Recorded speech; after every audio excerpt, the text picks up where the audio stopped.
저는 오늘 본문의 말씀을 가지고 하나님의 일, 이런 제목으로 하나님 말씀을 증거하도록 하겠습니다. 우리가 어려움을 당하게 되면 도움을 요청하게 되죠. 근데 누군가가 우리를 도와줬어요. 그때 내가 왜 이런 어려움을 당하게 되었는가, 이것을 생각하지 않으면 다음에 같은 어려움에 빠지는 경우가 생길 수 있습니다. 뿐만 아니라 나를 도와주는 사람이 왜 도와주는지 그 의도를 알지 못할 때, 그리고 내가 진짜 필요한 것이 무엇인지 헤아리지 못할 때 우리는 여전히 어려움 속에 빠질 수 있다는 것입니다. 어려움에 빠지면 우리는 여러 가지 생각을 하게 됩니다. 지금 내가 당하고 있는 이 문제가 해결되기를 원한다. 물론 중요한 마음이죠. 그러나 그것보다 더 중요한 것이 있습니다. 내 공경의 진정한 원인이 무엇이며 지금 나에게 진정으로 필요한 것이 무엇인가, 이것을 아는 것이 필요하다는 거예요.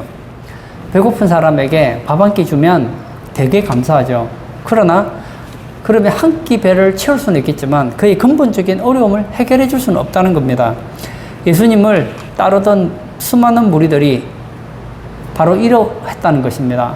예수님을 따르는 무리들은 굉장히 경제적으로 어려운 사람들이었습니다.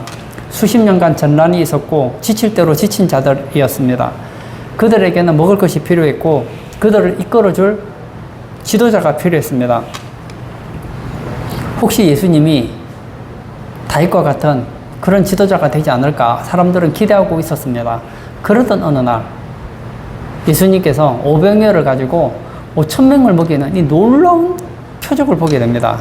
그리고는 예수님을 붙잡아서 그들의 왕을 삼으려고 했습니다. 그러나 예수님은 그것을 기뻐하지 않고 제자들을 일부러 피하게 하시고, 예수님은 산에서 기도하시고 또 밤에 무리를 걸어가셔서 제자들에게 가셨습니다.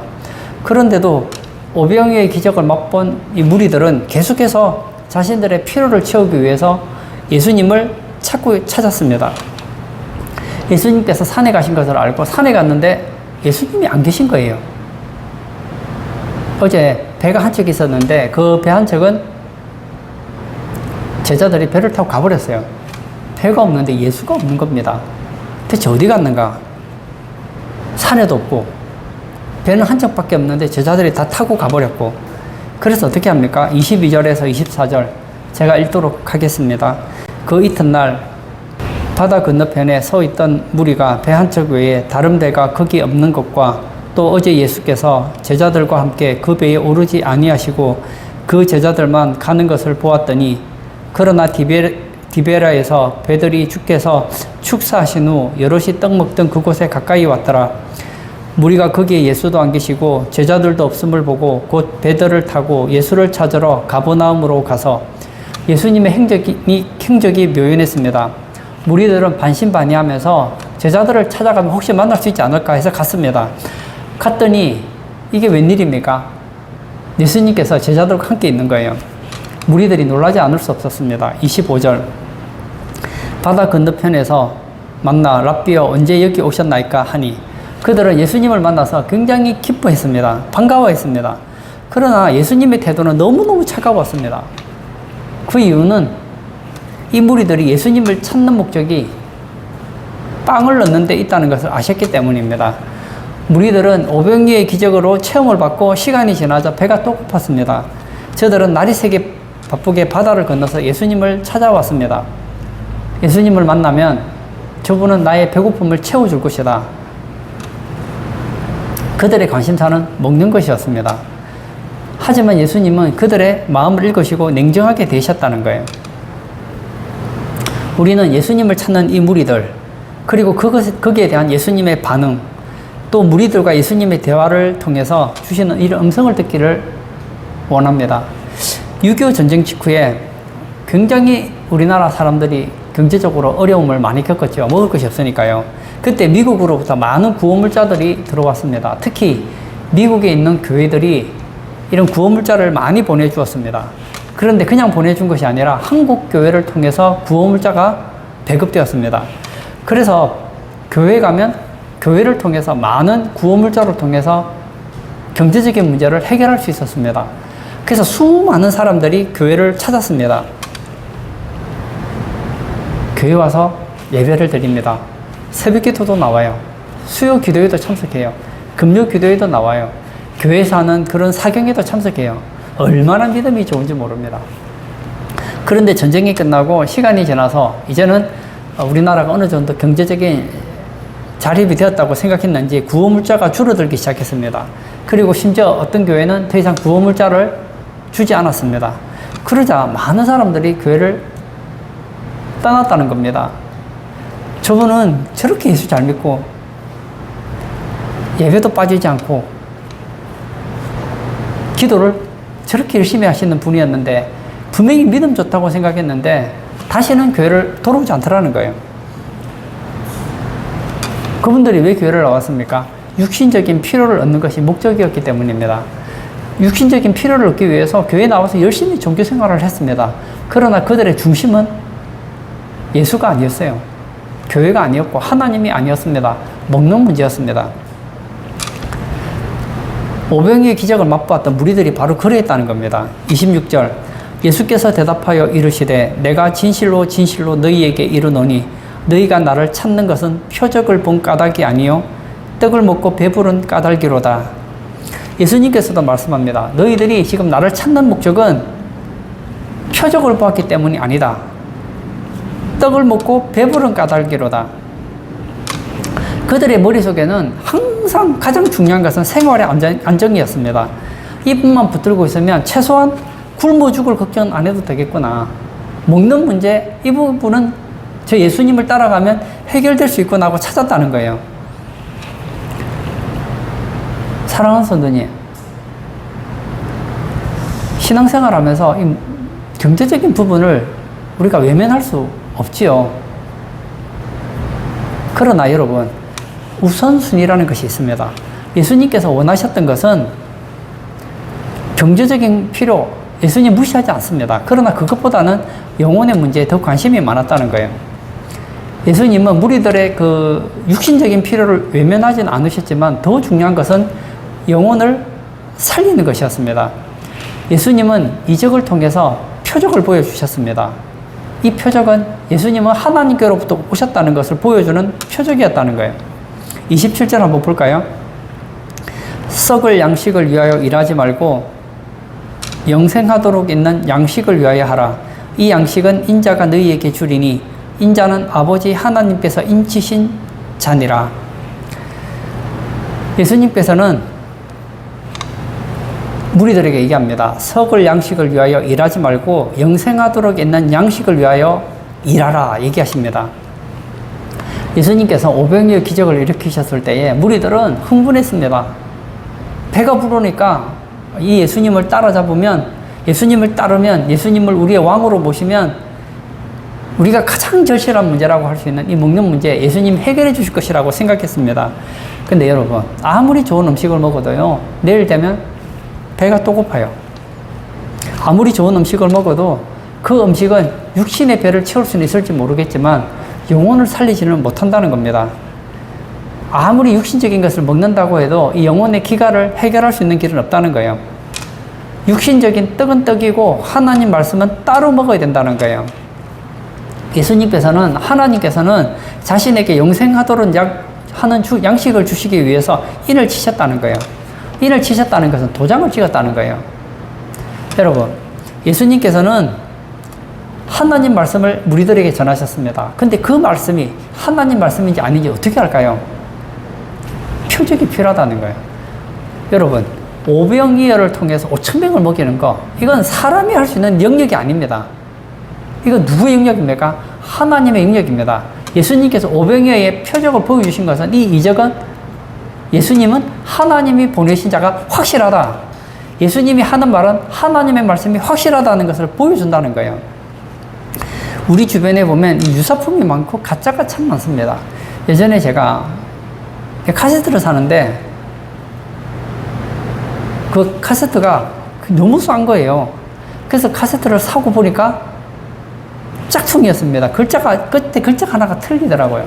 그래도 괜찮은 것 같더라고요. 근데 진짜 제가 원래 샀던 그 제품을 샀을 때는 그게 몇 년을 써도 고장이 나지 않았는데 한 6개월 쓰니까 고장이 나버리는 거예요. 유사하지만 짝퉁이더라고요. 이런 가짜가 있더라는 거예요. 예수님께서는 내가 하나님께로부터 왔다는 그 증거, 내가 하는 말은 내 말이 아니고 하나님께로부터 오신 그 말이라는 것, 이 표적을 보여주기 위해서 오병이의 기적을 행하셨다는 겁니다. 그런데 무리들은 그 의미는 관심 없어요. 그들의 관심은 육신의 필요만 쫓고 있었다는 거예요. 오늘날 많은 사람들이 교회에 나옵니다. 교회 나올 때, 지금은 뭐 그런 경우가 별로 많지 않지만 예전에는 많은 사람들이 교회에 나왔습니다. 나왔던 이유가 그들의 육신적인 필요를 채우기 위해서 나오는 경우가 굉장히 많았습니다. 예를 들면 너무너무 어려워요. 근데 교회 가면 구제 물품도 주고 또 어떤 절기가 되면 쌀을 한 가마씩 주기도 하고, 그리고 어려우신 분들은 뭐 한 달에 얼마씩 생활비를 주시기도 하고 그런 경우가 있었거든요. 그러면 내가 그냥 저 교회에 나가서 그냥 예배에 참석만 하면 최소한 굶어 죽지는 않겠구나, 그런 마음으로 나오는 경우가 있었다는 거예요. 그리고 요즘 의학이 굉장히 발달되었지만 예전에 뭐 암이 걸렸다 그러면 이제 죽는 거거든요. 세상적인 방법으로 살 길이 없어요. 근데 하나님이 살아계시다네요. 병원에서는 포기했어요. 민간요법으로도 안 돼요. 근데 혹시나 교회 나가서 하나님이 살려주시면 살지 않을까, 또 성경에 보니까 하나님께 기도해서 사는 경우가 많은 거예요. 그래서 살기 위해서 나오는 경우도 있습니다. 자식들 때문에 속을 썩여요. 이거 어떻게 인간을 만들까? 아무리 교훈하고 훈련을 해도 말을 안 들어요. 하나님이 도와주셔야 되겠구나. 그래서 나오는 경우가 많았다는 거예요. 여러분, 그것이 나쁜 겁니까? 나쁘지 않습니다. 인간은 약한 존재이기 때문에 이런 어려움이 없으면 잘 하나님을 찾지 않습니다. 우리에게는 죄의 속성이 있습니다.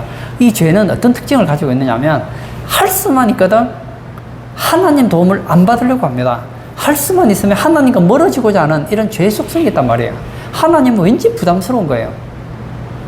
그런데 지금 내 문제가 하나님의 도움을 받지 않고서는 해결될 수 없는 문제라고 생각될 때는 이제는 어쩔 수 없이 나옵니다. 제가 신앙생활 하면서 그런 걸 많이 봤어요. 어떤 병이 걸렸어요. 그러면 아닌 분들도 있지만 많은 분들은 기도 안 합니다. 어디 가죠? 병원에 가요. 암이 걸렸다.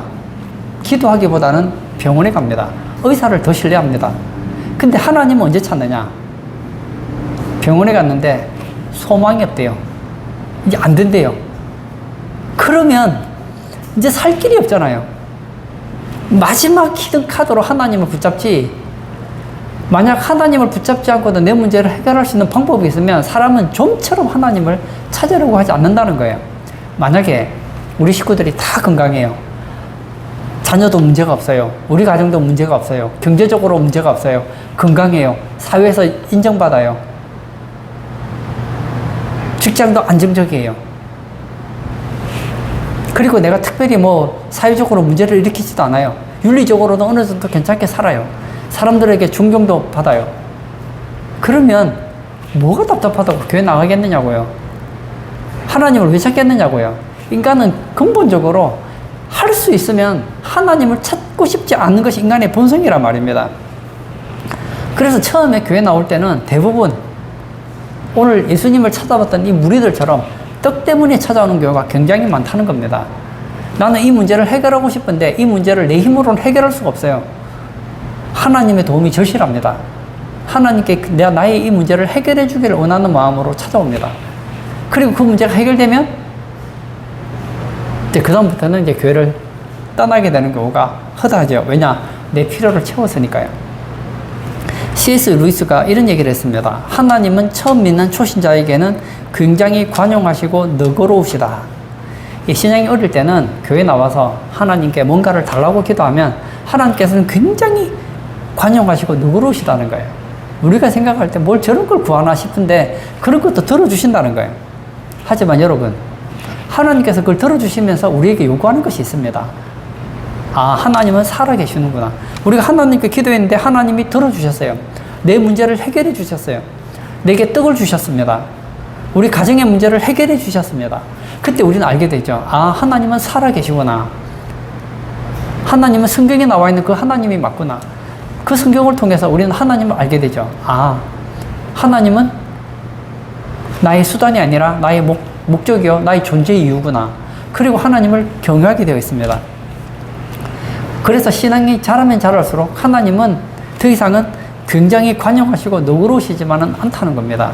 왜냐? 이제는 우리를 훈련시켜 나가시는 거예요. 어린아이가 부모님한테 때를 서는 거예요. 저 과자 사줘요, 과자 사줘요. 그러면 엄마가 과자를 사주죠. 그런데 다 큰 어른이 아빠 보고 차 사줘요, 차 사줘요, 과자 사줘요, 과자 사줘요. 막 쓸데없는 거 사달라 그러면 그때 부모님이 돈이 있더라도 잘 사주겠느냐고요. 정상적인 부모님이라면 잘 안 해줄 겁니다. 기독교 핵심이 무엇입니까? 값싼 위로를 주는 것이 아니라는 것입니다. 사람들은 사랑을 받기를 원합니다. 하나님께 위로를 받기를 원합니다. 나의 필요를 체험받기를 원합니다. 예, 하나님은 우리에게 충분히 주실 수 있는 능력이 있습니다. 그러나 기독교의 핵심은 이런 떡에서 관심을 가지던 우리들로 하여금 하나님께로 관심을 가지게 하고 하나님을 바라보게 하고 이제 하나님의 영광을 위해 살게 하는 것이 바로 기독교의 핵심이라는 거예요. 처음에 교회 나올 때는 신앙이 없으니까요. 아무것도 하나님에 대해서 아는 것이 없으니까요. 그냥 교회 나와서 하나님은 나를 돕는 알라딘의 램프의 지니처럼 생각하기가 쉽지만 신앙생활을 하다 보면 하나님은 알라딘 램프의 지니처럼 나의 소원을 들어주는 존재가 아니라 내가 하나님의 소원을 들어드리기 위해서 내가 하나님을 영화롭게 하기 위해서 살아야 되는 피조물이요, 하나님의 자녀요, 하나님의 백성인 걸 알게 된다는 겁니다. 그뿐만이 아닙니다. 처음에 교회 나올 때는 천국, 지옥, 영혼 관심 없어요. 이 땅에서 어떻게 하면 잘 살까? 여기에 관심이 많습니다. 그러나 신앙생활을 하면서 우리는 알게 됩니다. 죽고 난 이후에 뭐가 있다고요? 천국이 있고 지옥이 있다. 그리고 내 영혼은 지금 절망의 가운데 있다는 것을 알게 됩니다.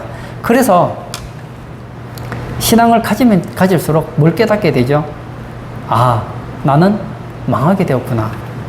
이대로 가다가 나는 지옥 갈 수밖에 없구나. 나의 미래는 불행이 기다리고 있구나. 나에겐 소망이 없구나를 깨닫게 됩니다. 그래서 예수님을 붙잡고 믿음 생활을 바로 하게 된다는 거예요. 영혼의 치료가 된 증거가 무엇일까요? 바로 하나님 말씀을 찾는 것입니다. 이제 하나님 말씀을 소중하게 여깁니다. 뿐만 아니라 하나님의 영광을 살게 된다는 거예요. 교회 나와서 하나님을 경험했어요. 아, 하나님은 분명히 살아계시는 존재구나. 만들어진 그런 있지도 않는데 가상의 존재가 아니라 살아계신 존재라는 것을, 살아계신 하나님이라는 것을 알게 됩니다. 그리고 성경을 보면 볼수록 하나님의 위대하심을 알게 됩니다. 그럼 어떻게 하게 되죠? 하나님 중심의 신앙생활을 하게 되어 있다는 거예요. 초신자가 아닌 성숙한 신자가 되었다면 믿는 목적이 분명해야 된다는 거예요. 이제는 우리가 교회 나오는 목적이 떡이 목적이 아니라는 거예요. 너희는 먼저 그의 나라와 그의 의를 구하라. 그리하면 이 모든 것을 너희에게 더하시라. 이건요, 우리가 신앙생활을 바로 하면 하나님께서 그냥 보너스로 주시는 거라고요. 우리가 진짜 가져야 될 것은 내 영혼에 관심을 가져야 되고 하나님의 영광을 위해 사는데 집중해야 된다는 거예요. 예수님께서는 예수님을 따르는 무리들이 육신적인 것, 먹는 것, 현세적인 것에 너무 관심을 가지니까 썩을 양식을 위해서 일하지 말고 썩지 않는 양식, 영원한 생명을 주는 양식을 위해서 일하라 얘기를 합니다. 예수님께 책망을 들은 이 무리들이 예수님께 질문을 하죠. 28절. 그들이 묻되 우리가 어떻게 하여야 하나님의 일을 하오리까? 야, 멋진 말을 합니다. 이제는 하나님의 일을 질문합니다. 어떤 성도님이 교회를 나옵니다. 나와서 그의 관심은 한 가지예요. 어떻게 하면 이 땅에서 잘 살까요?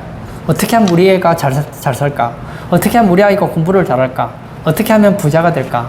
어떻게 하면 건강할까?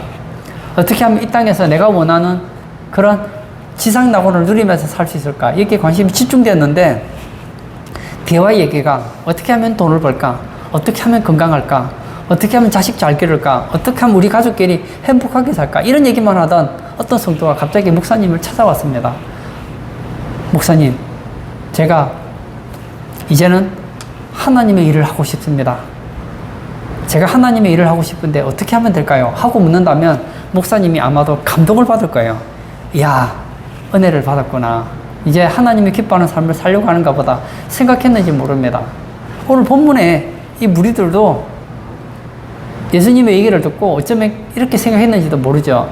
이야, 이제는 육신적인 걸 떠나서 이제 하나님의 일에 관심을 가졌겠구나 라고 생각했는지 모릅니다. 그러나 그게 아니에요. 유대인들에게는 치명적인 문제가 담겨 있었다는 거예요. 유대인의 근본 사상에는 무엇이 있느냐면 우리가 하나님의 은혜를 받으려면 무엇인가를 해야 한다는 사상이 깊이 깔려져 있었다는 거예요. 다시 말하면 지금 내가 원하는 이 필요를 채우기 위해서는 하나님이 기뻐하는 일을 해야지 하나님이 내 문제를 해결해 주실 것이라는 이런 사상이 있었다는 거예요. 다시 말하면 이 유대인들이 내가 무엇을 하여야 하나님의 일을 하리까?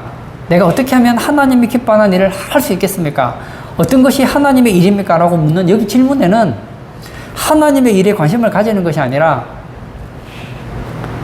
내 문제를 해결하기 위해서 그래도 내가 하나님께 give and take의 개념으로 그래도 내가 하나님이 기뻐하는 일을 좀 해야지 하나님께서 내가 진짜 필요로 하는 문제를 해결해 주지 않겠느냐 이런 마음이 있더라는 거예요. 우리에게 필요한 것은 안정된 떡이요 안정된 생활인데 당신이 진짜 원하는 것은 무엇입니까? 그걸 우리가 하겠다는 거예요. 내가 지금 당신이 원하는 그 일을 하려고 하니 당신이 원하는 게 해줄 테니까 나에게 떡을 주고 안정된 생활을 보장해 달라는 겁니다. 이것은 하나님의 은혜를 수고나 노력의 대가로 받으려고 하는 일종의 거래를 의미한다는 거예요. 빌립 집사님이 사마리아에서 전도할 때 성령이 굉장히 역사했습니다. 그때 이 시몬이라는 자가 이 빌립 집사를 통해서 나타나는 그 성령의 역사를 보고 충격을 받습니다. 그래서 나중에 베드로에게 얘기하죠. 그 능력을 돈을 주고 사기를 원했다고요. 그 능력을 사서 돈벌이를 하려고 했는지는 모르겠지만 여하튼 그 능력을 사기를 원했습니다. 그때 베드로가 이런 얘기를 하죠. 내가 보니 너는 악독이 가득하며 불의에 매인 바 되었도다. 바로 이 시몬과 같은 마음을 유대인들이 가지고 있었다는 거예요. 내가 어떤 노력을 해서 어떤 대가를 지불해서 그 성령의 은사들을 그 성령의 나타남을 내가 찾아야겠다 이런 거 말입니다. 유대인들에게는 이런 치명적인 벽이 있었습니다. 하나님께서는 진짜 우리에게 필요한 것은요 요구하지 않습니다. 여러분 우리가 세상을 살아가면서 돈을 주고 뭔가 사용하죠. 그런데 진짜 중요한 것은요 다 공짜예요. 다 공짜예요. 솔직히 말하면 다 공짜예요. 우리 지금 숨 쉬고 있잖아요. 만약에 병원에 가서 산소를 인위적으로 만약에 우리가 돈을 주고 사서 사 마시려고 한다. 아마 사 마시지 못할 사람이 대부분일 거예요. 우리가 아침에 일어나 잘 때까지 이 상소, 이 공기를 마시는 거 얼마나 대단합니까? 이 자연환경 우리가 공짜로 다 보고 있잖아요. 하나님이 만드신 자연을 공짜로 보지 않습니까? 하나님께서 우리에게 주신 이 건강 공짜 아닙니까? 그리고 하나님께서 우리를 예배해 놓은 천국 이거 공짜 아닙니까? 하나님이 우리에게 부어주시는 그 사랑 다 공짜 아닙니까? 그런데 유대인들은 왜 이렇게 생각했을까요? 하나님의 은혜를 자기 수준에서 생각했기 때문입니다. 지금 내가 먹고 사는 문제, 내가 이 땅에서 잘 사는 그 문제를 해결하는 것 여기에만 관심을 집중하다 보니까 하나님이 주시고 싶어하는 은혜로 생각하지 않는 거예요. 그들이 생각하는 은혜는 한 가지인 거예요. 뭐죠? 어떻게 하면 떡이 생길 수 있습니까?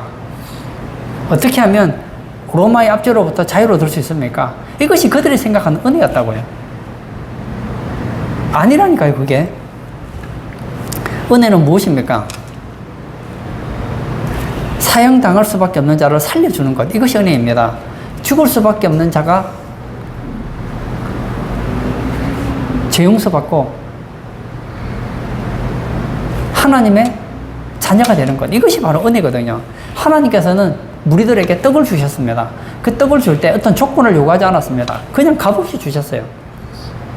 마찬가지로 하나님께서는 우리에게 뭘 주고 싶으냐? 우리에게 영원한 생명, 영생을 주시기를 원하셨단 말이에요. 하나님이 주시고 싶어 하는 은혜는 영생인데 그들은 이 영생에는 관심이 없다라는 거예요. 여러분, 제가 서론에서 어떤 가난한 사람 얘기를 했습니다. 나는 지금 배가 너무너무 고파요.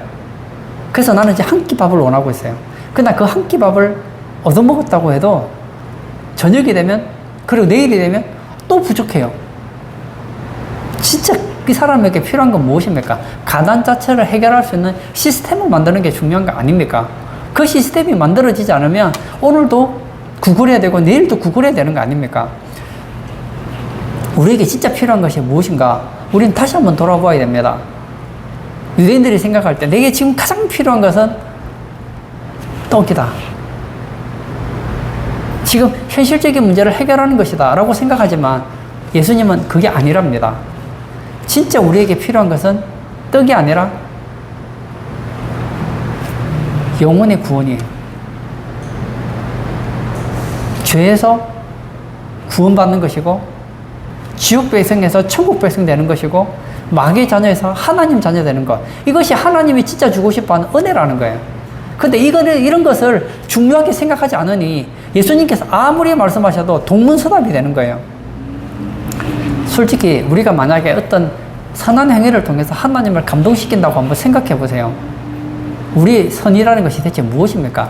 내가 생각할 때는 선이라고 생각할 수 있겠죠. 그러나 하나님 보시기에 과연 그게 선이라고 할 수 있을까요? 우리가 의롭게 산다는 것, 내가 생각할 때는 정말 의롭게 사는 것 같지만 하나님이 볼 때 정말 그렇게 어려울까요? 하나님은 그 기준이 굉장히 높습니다. 우리의 의라는 것은 하나님 보시기에는 누더기와 같다는 거예요. 우리의 선이라는 것은 하나님 앞에 볼 때는 정말 보잘것없게 짝이 없는 거예요. 우리가 어떤 인간적인 노력을 통해서 하나님의 마음을 감동시켜서 내 것을 얻어내기에는 우리의 이 선행이라는 것이 너무 보잘것없다는 겁니다. 예수님께서는 그들이 하나님의 일을 하겠다고 했을 때 무슨 얘기를 하십니까? 29절 예수께서 대답하여 이르시되 하나님께서 보내주신 일을 믿는 것이 하나님의 일이니라 하시니, 그들은 내가 원하는 이 필요를 위해서 내가 뭔가 헌신을 하고 뭔가 노력을 해야 된다고 생각했는데 예수님께서는 뭐라고 하십니까? 너희들이 하나님을 위해서 할 일은 없다. 그저 믿기만 하면 그것이 하나님 보시기에 선한 일이다. 얘기해 주시고 계십니다. 한번 예를 들어볼까요? 왕이 어떤 영지에 신하를 보냈습니다. 그러면 그 백성들이 해야 될 것이 무엇일까요?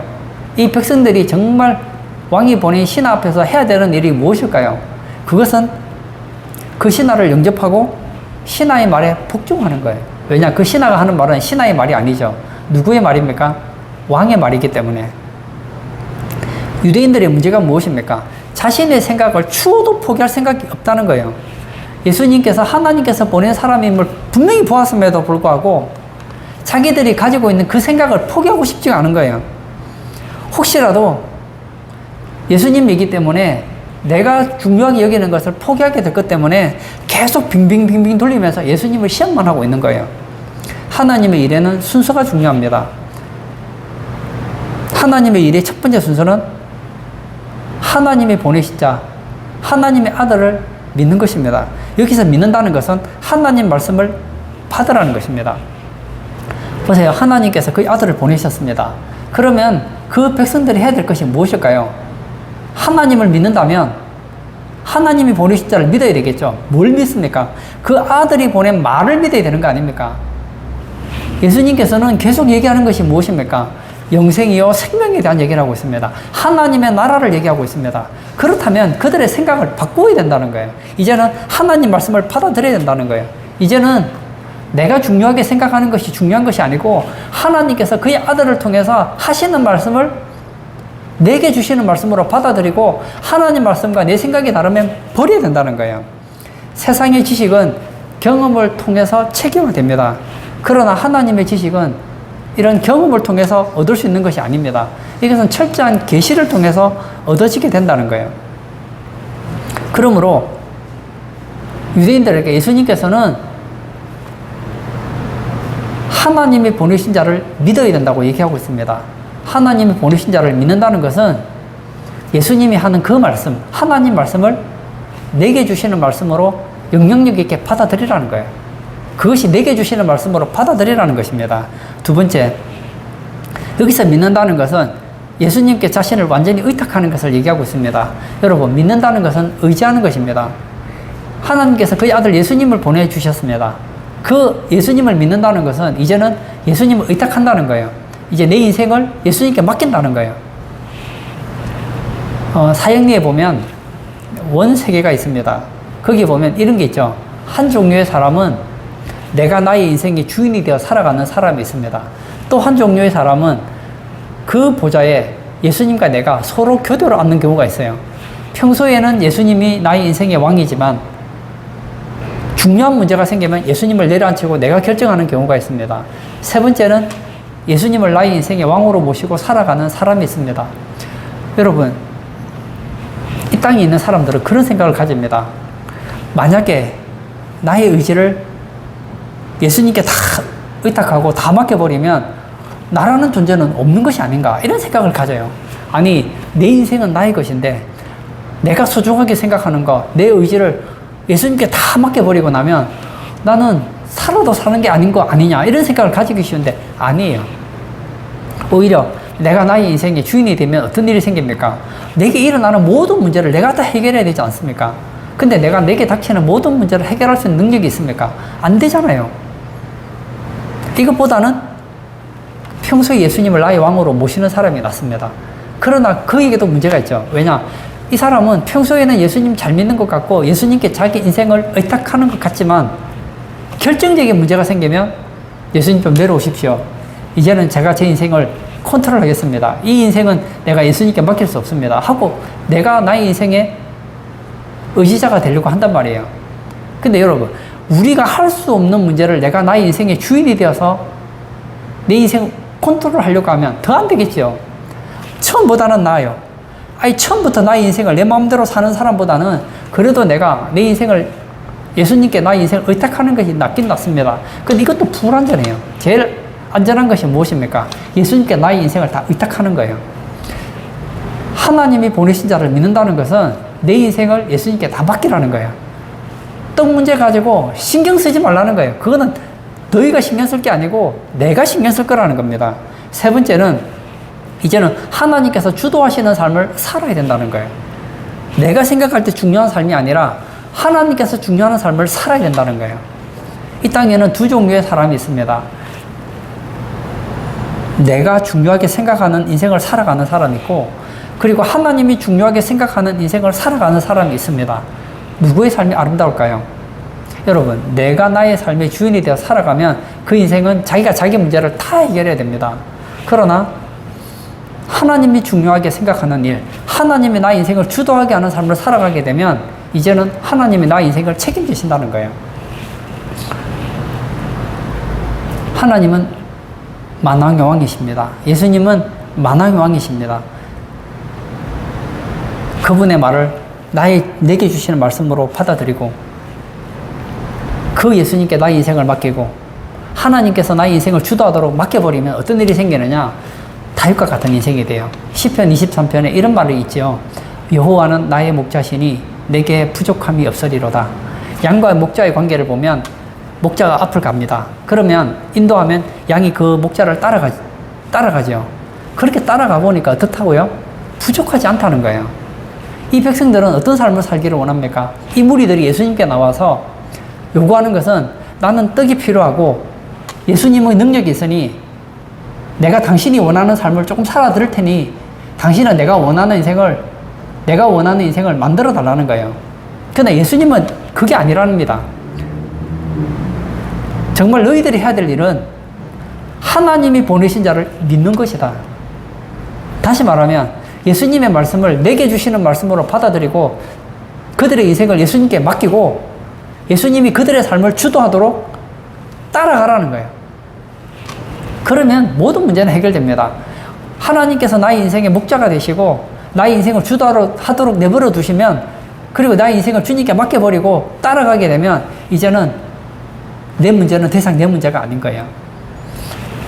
목자가 양을 데리고 갑니다. 그 목자가 선한 목자라면 양은 목자를 따라가는 순간부터 더 이상 걱정하지 않아도 되는 것이 있습니다. 무엇을 먹을까, 무엇을 마실까, 어디서 살까는 걱정 안 해도 돼요. 이것은 이제 더 이상 양의 걱정이 아닙니다. 누구의 걱정이죠? 목자의 걱정이라고요. 왜냐하면 그 양 한 마리 한 마리가 다 재산이잖아요. 목자의 기업이기 때문에 어떻게 하면 양을 잘 먹일까? 양이 목마르지 않게 할까? 양을 편안하게 쉬게 할까? 이것은 목자가 걱정할 문제지 양이 걱정할 문제가 아니라는 것입니다. 결론을 짓고자 합니다. 이 땅에 살아가는 많은 사람들은 이 세상에서 행복하기를 원합니다. 그들의 관심은 지금 내 문제를 해결하는 데 관심이 있습니다. 그러나 예수님은 거기에 관심 없습니다. 그것이 필요 없다는 게 아니에요. 그것은 부차적이라는 거예요. 여러분, 이 땅에서 여러분이 원하는 인생을 다 살았다고 생각해 보세요. 그럼 불가능하지만 만약 여러분이 원하는 인생을 100% 살았다고 생각해 봐요. 그리고 여러분이 기다리고 있는 것은 영원한 지옥이라면 얼마나 불행합니까? 그러나 여러분, 하나님이 보내신 자 예수를 믿으면 여러분의 영혼은 하나님이 책임지십니다. 뿐만 아니라 여러분의 삶도 책임지십니다. 내가 온 것은 양으로 생명을 얻게 하고 풍성히 얻게 하려 왔다고 했습니다. 예수님을 믿고 따라가 보십시오. 예수님께 여러분이 인생을 맡겨보십시오. 그리고 이제 여러분이 여러분의 지정의를 주님께 다 넘겨버리고 주님이 기뻐하는 삶을 살아보십시오. 이제는 여러분이 중요하게 생각하는 것을 중요하게 생각하지 말고 예수님이 중요하게 생각하는 것, 하나님께서 여러분에게 원하는 그것을 여러분의 것으로 생각하고 살아보시란 말입니다. 그렇게 되면 이 무리들이 고민하고 있는 문제는 저절로 해결된다는 거예요. 오늘 예배 참석하신 우리 사랑하는 성도님, 우리 성도님들은 내가 중요하게 생각하는 것을 중요하게 생각하지 마시고 예수님께서 중요하게 여기시는 것, 하나님께서 여러분에게 은혜로 주시고 싶어 하는 것, 그것을 사모하고 하나님께서 원하시는 그런 삶을 살아가시는 그런 우리 성도님 되시기를 주의 이름으로 축복합니다. 아멘. 이 시간 한번 같이 기도하기를 원합니다. 많은 사람들이 교회에서 신앙생활을 합니다. 아니, 종교생활을 합니다. 그들은 교회를 나오지만 목적이 있습니다. 내가 나의 인생의 주인이 되어서 살기를 원합니다. 내가 생각할 때 좋은 것, 내게 필요한 것을 얻기 위해서 신앙생활을 합니다. 마치 오늘 본문에 남아있는 이 무리들처럼 말이에요. 내게는 필요한 것이 있고 그것을 얻기 위해서 하나님이 기뻐하는 일을 좀 한다면 하나님께서는 은혜로 이 문제들을 해결해 주지 않을까 하는 생각을 가지고 있습니다. 여러분, 그렇게 신앙생활 하지 마세요. 반대로 생각하십시오. 하나님을 위해서 여러분의 인생을 드리십시오. 여러분의 문제는 여러분이 해결하려고 하지 마세요. 여러분의 문제는 하나님께 다 맡기십시오. 그러면 하나님께서 여러분에게 필요한 모든 것을 은혜로 부어주신다는 거예요. 이 시간 기도할 때 하나님, 내가 하나님을 나의 필요를 위해서 이용하는 그런 존재가 아니라 하나님이 기뻐하는 존재, 하나님 말씀을 나의 말씀으로 간직하고 하나님께 나의 인생을 맡기고 하나님을 따라가는 그런 삶이 되게 해달라고 기도하시고 자유롭게 개인 기도하도록 하겠습니다.